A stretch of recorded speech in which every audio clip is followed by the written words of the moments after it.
네덜란드 자위트홀란트주에 위치한 바세나르의 한 가정집. 네가 진짜 내 속으로 낳은 내 딸이 맞니? 어쩜 그렇게 이 엄마의 마음을 몰라? 현실적으로 생각을 하란 말이야. 한국이 어떤 나라인지 알고는 있니? 네덜란드에서도 평균 소득이 높기로 유명한 도시인 바세나르의 한 가정집에서 어머니와 딸이 심각한 분위기로 대화를 나누고 있습니다. 그런데 딸의 결혼을 필사적으로 반대하는 듯한 네덜란드 어머니는 기어이 딸의 고집을 꺾지 못한 듯 보입니다. 결국 네덜란드 어머니는 10년이라는 시간이 흐른 뒤 딸과의 모녀지간 관계를 끊어버릴 각오로 딸이 있는 한국으로 방문하게 되고 그곳에서 큰 충격을 받으셨다고 하는데요. 도대체 그녀에게는 무슨 사연이 있었던 것일까요? 이 엄마가 왜 한국을 몰라? 난 한국에 직접 간 적도 있어. 오히려 너야말로 한국에 대한 과대망상 같은 것이 있는 거 아니니? 저는 네덜란드에 거주 중인 60대 여자 에스더 베르히어라는 사람입니다. 네덜란드에서 태어나고 자란 저였기에 어찌 보면 당연하게도 지금의 네덜란드인 남편을 만났고 사랑하는 저의 딸 리사를 낳을 수 있었죠. 이런 제가 오늘 많은 분에게 말씀드리고자 하는 이야기는 저의 개인적인 가족사에 대한 이야기입니다. 그리고 저의 무지함에 대한 성찰이기도 해요. 제가 사는 바세나르라는 도시는 네덜란드 남서부에 위치한 작은 도시로 아름다운 해변과 고급스러운 주택, 그리고 고급스러운 상점들이 즐비한 도시이죠. 우리 마을에는 외국 대사관이 많이 있고 네덜란드 왕실의 주요 거주지 중 하나로 알려진 도시입니다. 이곳은 제가 젊은 시절 휴가차 방문했다가 주변의 자연 환경이 너무나 아름답고 평화로워서 나중에 반드시 이곳에서 살겠다고 다짐했던 도시였지요. 하지만 바세나르는 네덜란드에서도 꽤 부유한 주민들이 살아가는 도시였고 당시에 저에게는 꿈만 꿀 수 있었던 그런 동네였어요. 하지만 저는 일찍이 젊은 시절부터 돈을 많이 벌고자 하는 꿈이 있었고 바세나르에서 살고 싶은 생각이 강해서 사업을 시작했습니다. 돈을 많이 벌기 위해서는 개인 사업을 하는 것 이상으로 좋은 수단이 없다는 판단이었죠. 정해진 월급만 받으면서는 제가 원하는 시기에 제가 원하는 것들을 이룰 수가 없을 것 같았기 때문입니다. 결국 저는 그러한 집념 덕분에 사업을 순탄하게 일구어낼 수 있었고 네덜란드 내에서는 알아주는 브랜드로 알려질 수준까지 해냈습니다. 하지만 저는 그것에 안주하지 않았고 더 높은 곳으로 올라가기 위해 안간힘을 썼죠. 그 안간힘의 일환으로 생각해내었던 것은 네덜란드를 넘어 다른 나라에까지 저의 브랜드를 알리고 제품을 판매하는 것이었습니다. 이 과정은 모든 기업이 무조건 필수적으로 거쳐야 하는 절차였지만 절대 쉬운 과정은 아니었죠. 진출하려는 나라에 대한 정보들을 꿰차고 있어야 했고 세세한 그들의 문화까지도 이해해야만 그곳에서의 사업 성공을 이룰 수 있었습니다. 지금에서야 생각해보면 그때 당시에 제가 무슨 생각으로 한국이라는 나라의 사업 진출을 꾀했는지 이해가 안 가네요. 1990년대 당시의 한국이라고 한다면 정말이지 선과 악이 공존하는 혼란스러운 곳이었다고 기억하거든요. 하지만 그런 환경이었기에 더더욱 저의 사업을 진출하기에 적합한 곳이라는 생각을 했었는지도 모릅니다. 1990년대의 한국은 형식적 민주화와 함께 경제적 자유주의가 급속도로 진행되었고 그로 인해 외국인인 제가 볼 때는 아주 흥미롭고 가능성이 풍부한 나라라고 생각했기 때문이죠. 하지만 한편으로는 그것에 대한 부작용도 만만치 않았습니다. 결국 저는 한국에서의 사업을 완성하지 못한 채 부정적인 기억만 가지고 다시 네덜란드로 돌아와야 했죠. 하필이면 제가 한국에 있을 당시에 급속한 경제개발의 부작용으로 인해 삼풍백화점이 붕괴되고 성수대교가 붕괴되는 처절한 사고들이 연달아 일어났습니다. 자칫 잘못하면 저 또한 그러한 사고의 피해자가 될 뻔했기에 식겁을 하고 다시 네덜란드로 돌아오게 된 것이죠. 그랬기에 저는 한국에 대한 부정적인 감정만을 가진 채 여태까지 살아왔고 제 기억에서 한국이라는 나라는 그렇게 점점 잊혀져만 갔습니다. 그 일이 있기 전까지는 말이죠. 제 딸 리사는 언제 이렇게 훌쩍 자랐나 싶은 정도로 눈 깜짝할 새에 성인이 되었고 어느 날 집으로 남자를 데리고 왔습니다. 딸이 집으로 여러 명의 친구가 아닌 한 명의 친구를, 그것도 남자를 데리고 온 적은 처음이었기에 저도 어느 정도 눈치는 채고 있었습니다. 아마도 사귀는 사이거나 호감을 가지고 있는 사람이라고 짐작했죠. 엄마, 제가 결혼할 남자예요. 이름은 민기. 식 올리기 전에 말씀드리는 게 좋을 것 같아서 집으로 초대했어요. 우리 축복해 주실 거죠? 저는 딸을 축복해 줄 수가 없었습니다. 느닷없는 딸의 허튼 소리에 저는 어안이 벙벙했죠. 기껏해야 사귀는 남자거나 호감이 있는 친구라고 생각했던 저였기에 뜬금없는 딸의 결혼 선언에 넋이 나가버린 것이었습니다. 게다가 딸이 결혼하겠다는 남자는 네덜란드 남자가 아니라 한국인이었죠. 사실 딸이 결혼하겠다고 결심했다면 법적으로 제가 말릴 수단은 없었습니다. 그야 네덜란드에서는 법적으로 성인이 되면 부모의 허락 없이 결혼하는 게 가능하기 때문이었죠. 다만 예의라고 해야 할지 아니면 우리만의 문화라고 해야 할지 결혼 사실을 부모에게 알리고 축복을 받는 것이 하나의 룰처럼 여겨졌기에 딸도 이러한 선택을 했던 것이었죠. 하지만 저는 딸의 결혼을 반대할 수밖에 없었습니다. 짐작하시겠지만 반대 이유는 단지 딸의 결혼 상대가 한국 남자라는 사실 때문이었어요. 오해하시는 분들도 있을 수 있겠지만 인종차별과 같은 문제가 아니었습니다. 다만 서양 국가인 우리와 아시아 국가인 그 친구의 문화 차이가 크게 나고 더구나 개인적인 가치관 때문에 딸이 불행할 것이라는 막연한 생각이 있었기 때문입니다. 그 당시만 하더라도 저에게 한국이란 그저 가난한 개발도상국의 이미지가 전부였으니까요.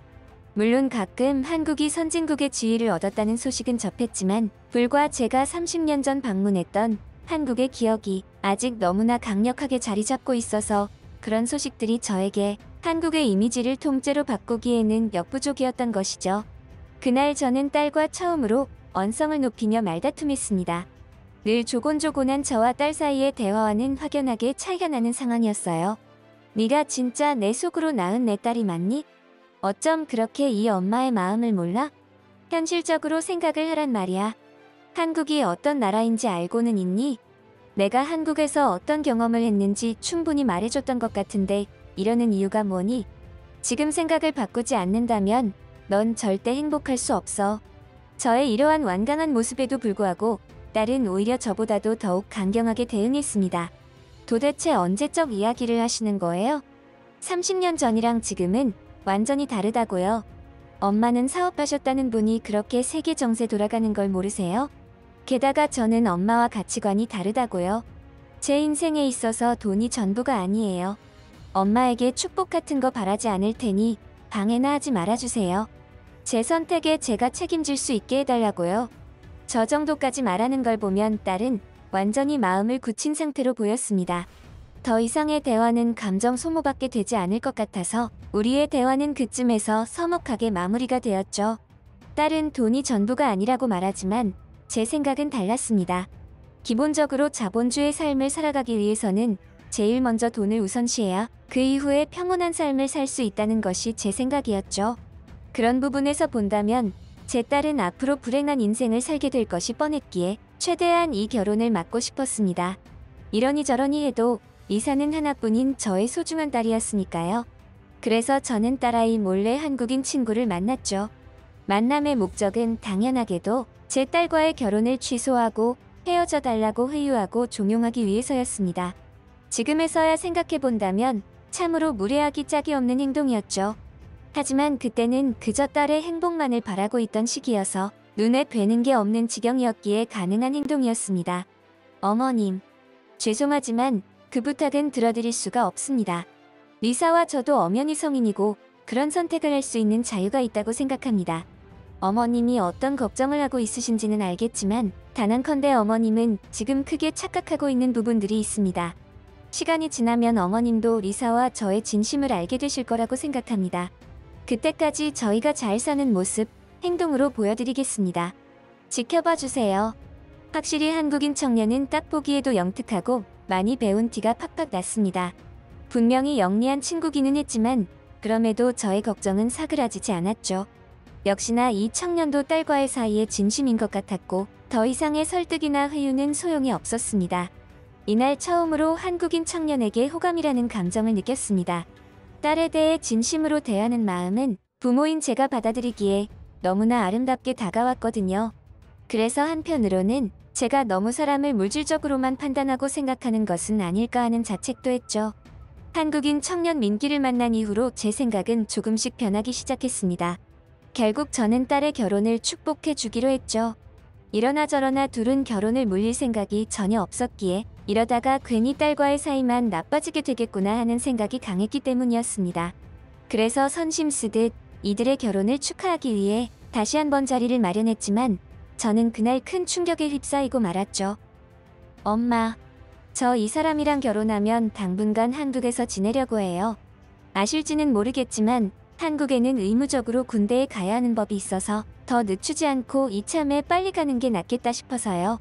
그 사이에 저는 한국 생활에 필요한 공부도 좀 하고 정리도 해야 하니까 한국에서 생활하는 게 좋을 것 같아요. 저는 딸의 발언에 거의 혼절 직전까지 가버리고 말았습니다. 이 녀석이 기껏 결혼 축하해주려고 마련한 자리에서 이런 핵폭탄급 발언을 하다니. 저는 그 순간만큼은 딸을 원망했습니다. 도대체 저 한국인 친구가 얼마나 좋기에 한국까지 따라가려고 한다는 말인가. 게다가 한국에 가자마자 군대에 간다는데 굳이 지금 따라가려는 딸이 이해되지 않았습니다. 그래서 저는 그러면 예비 신랑이 군대를 전역하면 그때 내려가는 게 좋지 않겠냐고 설득했지만 씨알도 먹히지 않더군요. 도저히 저 똥고집을 꺾을 수단이 없었습니다. 축하해준다고 마련한 자리에서 또다시 반대의 입장을 내어놓는 저의 반응에 당황한 것은 딸도 마찬가지였죠. 하지만 저는 결혼을 축하한다고 했지 한국에 가서 산다는 것을 축하한 것은 아니었으니까요. 그날도 저와 딸은 다시 한번 감정적인 마찰을 해야만 했습니다. 그날 이후로 저와 딸의 관계마저 서서히 망가지는 것을 느꼈죠. 서로의 갈등은 깊어졌고 곪기 시작했습니다. 결국 저는 딸의 결혼식에 불참하는 사태까지 이르게 되었죠. 딸은 결혼식을 마친 뒤 기다렸다는 듯 남편과 한국으로 떠나버렸습니다. 그 이후로는 저는 딸과의 어떠한 연락도 취하지 않았고 딸도 저에게 연락하지 않았죠. 그야말로 우리는 인연을 끊은 사람들처럼 살아가고 있었습니다. 그렇게 자그마치 10년이라는 긴 세월이 흘렀죠. 참, 저라는 인간도 이처럼 고집이 센 인간인 줄은 이번 일을 통해서 다시금 깨달았습니다. 아마도 제 딸의 똥고집도 저를 빼닮은 탓이겠죠. 하지만 부모와 자식 간의 감정과 인연이라는 것이 10년이라는 세월이 흐른다고 할지라도 지워질 리 만무했습니다. 늘 저는 한국에 대한 소식에 귀를 쫑긋 기울이며 살고 있었어요. 그러다 보니 결국 저는 딸이 어떻게 사는지 너무나 궁금해서 견딜 수 없는 상태까지 되더군요. 살아는 있는지 궁금하기도 하고요. 그래서 저는 자연스럽게 딸이 어떻게 사는지 확인도 하고 한편으로는 다시금 딸을 네덜란드로 데려올 수 있는 방법을 고안해내었습니다. 다소 과격하기는 했지만 분명히 이 방법이라면 아주 조금은 먹혀들어갈지도 모른다고 생각했죠. 저는 그렇게 마음을 굳히고 곧바로 한국으로 향했습니다. 변호사에게 부탁한 서류를 지닌 채 말이죠. 사실 저는 딸에게 우리의 유산을 포기하겠다는 각서를 받아내겠다는 취지로 방문했던 것입니다. 그 말인즉슨 더 이상 우리는 부모-자식 관계가 아니라는 것을 의미하기도 했고 내가 진심이라는 것을 보여주려고 했습니다. 하지만 저는 한국에 있는 딸을 만나보기도 전에 큰 충격에 빠지고 말았죠. 이번 한국 방문은 사실 제가 결혼도 하기 전인 미혼일 때 약 30년 전에 방문해보곤 그 이후로는 첫 방문이었습니다. 하지만 저의 눈앞에는 제가 알던 한국은 온데간데 없이 사라지고 없었죠. 이곳은 더 이상 흙먼지가 날리는 가난한 국가가 아니었습니다. 물론 제가 방문했던 그 당시에도 완전한 개발도상국의 모습은 아니었지만 지금의 모습과 비교를 하자면 거의 180도는 바뀌었다고 봐도 무방할 정도였죠. 그 당시에 한국 경제는 급격한 경제 성장과 동시에 아시아 금융위기로 인하여 큰 타격을 입었었고 그로 인해서 많은 한국 사람이 광범위한 실직과 재정적인 어려움을 겪을 때였습니다. 그런데 그러했던 한국이 불과 30여 년 만에 이 정도로 몰라보게 변했던 것이죠. 이게 진짜 내가 알던 그 한국이 맞나? 겨우 30년이야. 이게 말이나 돼? 현재의 한국을 살아가는 젊은 시대의 한국 분들이 저의 이러한 생각들을 알게 된다면 기가 차서 웃을지도 모를 일입니다. 30년이면 이 정도는 바뀌고도 충분히 남을 시간이라고 할 수도 있겠죠. 하지만 그러한 기적 같은 일은 어디에서나 나타나는 현상이 아닙니다. 게다가 누구에게나 나타나는 일도 아니죠. 이러한 현상들은 비단 한국에서만 유일무이하게 나타난 특별한 일이었습니다. 정작 한국인 본인들은 그러한 부분들을 제대로 인지하지 못한다는 게 우스울 정도니까요. 현재의 한국 모습은 에너지가 넘쳤습니다. 사나운 야생 짐승의 이빨처럼 솟은 건물들이 하늘 무서운 줄 모르고 자신의 존재를 뽐내고 있었고 그 이빨과도 같은 건물들은 햇빛에 반사되어 보석처럼 빛났죠. 게다가 그 아래에서 건물 사이를 거니는 한국인들은 선진 시민의 모습처럼 분주했습니다. 세련된 표정의 얼굴에는 생기가 만연했죠. 저는 한국에 도착한 지 불과 몇 분 되지도 않은 시점에 더 이상 제가 알던 한국의 모습은 없다는 것을 인정해야 했습니다. 이처럼 제가 알던 한국의 모습이 완전히 사라져버리자 그동안 제가 얼마나 멍청한 생각으로 인생을 살아왔었는지 깨달았습니다. 아주 편협하고 이기적인 기준으로 세상을 바라보았고 생각했었다는 것을 새삼 느꼈죠. 그러한 생각은 제 딸에 대한 죄책감으로 이어졌습니다. 저는 딸에게 씻지 못할 죄를 짓고 있는 느낌마저 들었어요. 딸이 보기에 엄마라는 사람이 얼마나 무식하고 고집불통의 인간으로 보였을지 생각하니 아찔하더군요. 그렇게 저는 경기도에 위치한 사위의 자택에 방문했고 그곳에서 다시 한번 경악을 금치 못했죠. 그곳에는 미국에서도 부자들이 사는 동네에서나 볼 법한 고급 전원주택들이 즐비했고 마치 대단지 별장과도 같은 모습으로 풍요롭게 살아가는 사람들의 분위기에 기겁했습니다. 멀리서 딸과 사위가 저를 맞이하러 나오는 게 보였죠. 그들이 점점 가까워지자 저는 딸과 사위에게 천천히 입을 열었습니다. 그동안 너희에게 한심한 모습만 보여주어 정말 미안하구나. 특히 우리 이서방. 정말 미안했네. 앞으로는 내가 그동안 하지 못했던 것까지 포함해서 더 잘하겠네. 그날 이후 저는 완전히 한국 사위 빠순이가 되어버리고 말았습니다.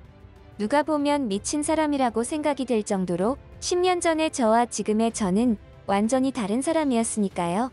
하지만 저는 얼굴에 찰판을 깔고 지금처럼 적극적으로 한국 사위에게 사랑을 아끼지 않기로 했습니다. 그것이 곧 제 딸을 위하는 길이기도 했고 30년이라는 세월 동안 기적처럼 변화를 만들어낸 한국을 보며 자연스럽게 저 또한 희망을 느꼈으니까요.